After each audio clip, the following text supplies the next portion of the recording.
This is an attempt to show you some of the more detailed published information on the Nordica 16. If you want to view this, just hit pause and you can take some time to study it. My particular boat was made in 1979, and I'm not sure what age or what was the date of publication of this sales flyer. So a lot of people like to show vids of kind of how-to or something they've done and whatnot, so here's something I do. You may have noticed in previous videos from last summer that when I'm going wing on wing, I was using a boat pole as a vang to hold the jib sheet out, a jib pole. And so I used to have a boat hook that I used for that purpose. Haven't got a clue where it disappeared to. But I have a pretty good boat pole here that works really well. But the end of it, as you can see, is still solid rubber there. Now I'm thinking it's possible that this boat pole is supposed to float, and then if I drill a hole in there, it will spoil that practicality. But I need it more as a jib pole than I do as a floating boat hook. So I fasten it, or just poke it into this little cleat right here. And I need a hole in the end of that pole to make it stay there a little better. So I'm going to drill a hole in it now. And I've got the drill here with a bit in it that I think is probably going to do this job. So here goes. We'll put a hole in it. See how that works out for us when we get her launched. Okay, so I'm a little new at these how-to vids, but I'm going to see if I can work this. Here is to give you a view of very shortly, Jerry, what I'm doing. So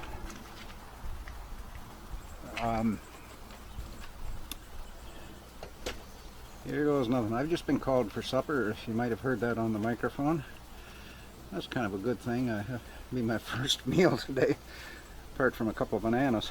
So it's a Sunday, and I have to get up early to get to church, do the YouTube videos for that, and don't usually get much of a chance to eat.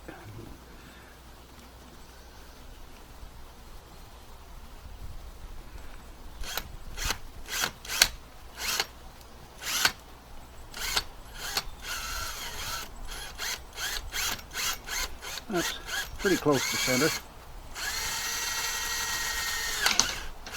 There, we've broken through.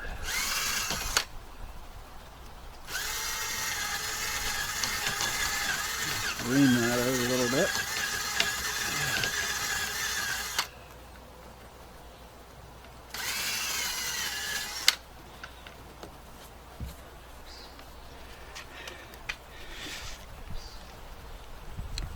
And now let's see if we can get an idea if it will work or not. This is looking at this cleat from the bow, and I'm usually doing it from the stern, so it's being different, but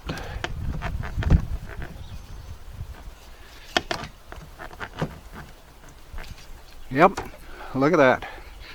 Exactly what I wanted.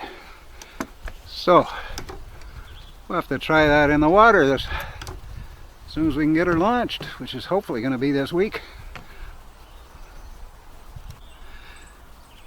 So this is the little tiny crack like this on both sides of this hatch where the red squirrel had been going in and out.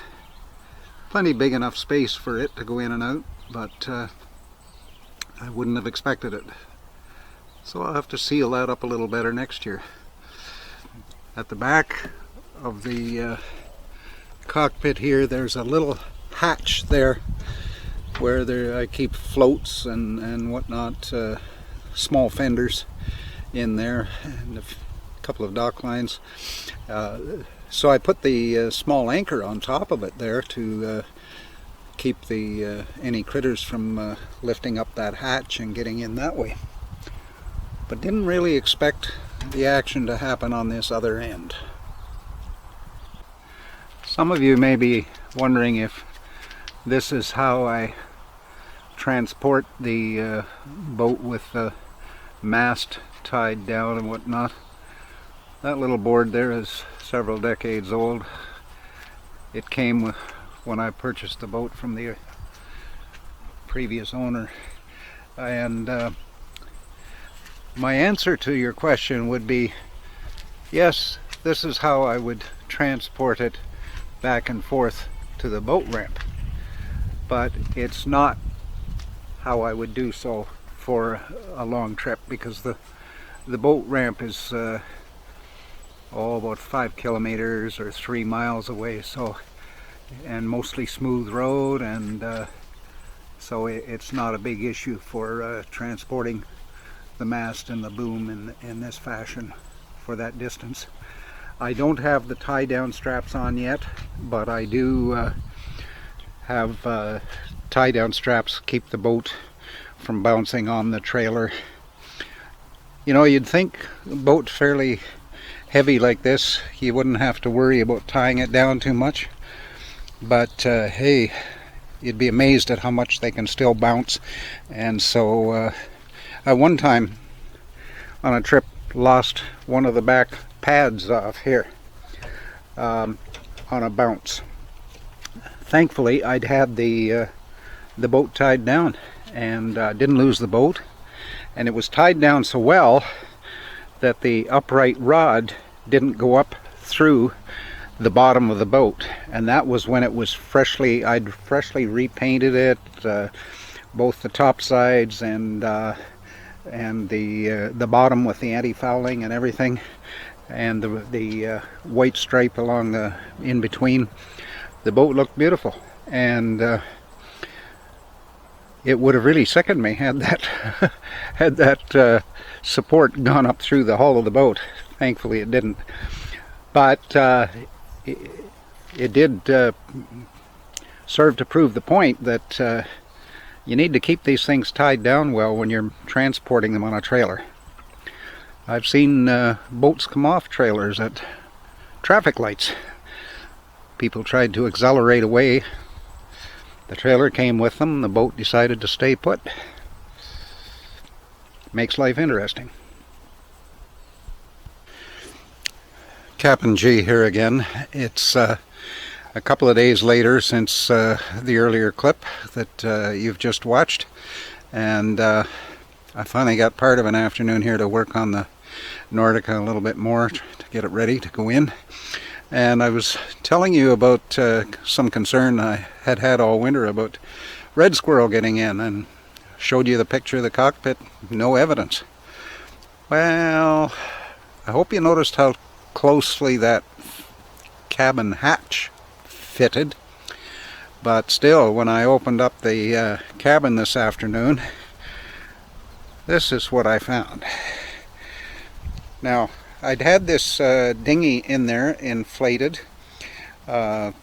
just for additional air should we get too much water aboard the boat, sort of a thing with inexperienced skippers. And turns out that that squirrel had a chance to get a good nest started. Now, as you can see, there does not appear to be any bathroom messes around, nor did there appear to be in the cockpit anywhere. I just did a shop vac cleaning on the inside, and everything's looking good there. But yeah, squirrel had made a nest, and I got it buttoned up just in time before it got worse, I guess. So remains of a green sponge there. I'll have to replace that. Anyway, that's the news for the minute.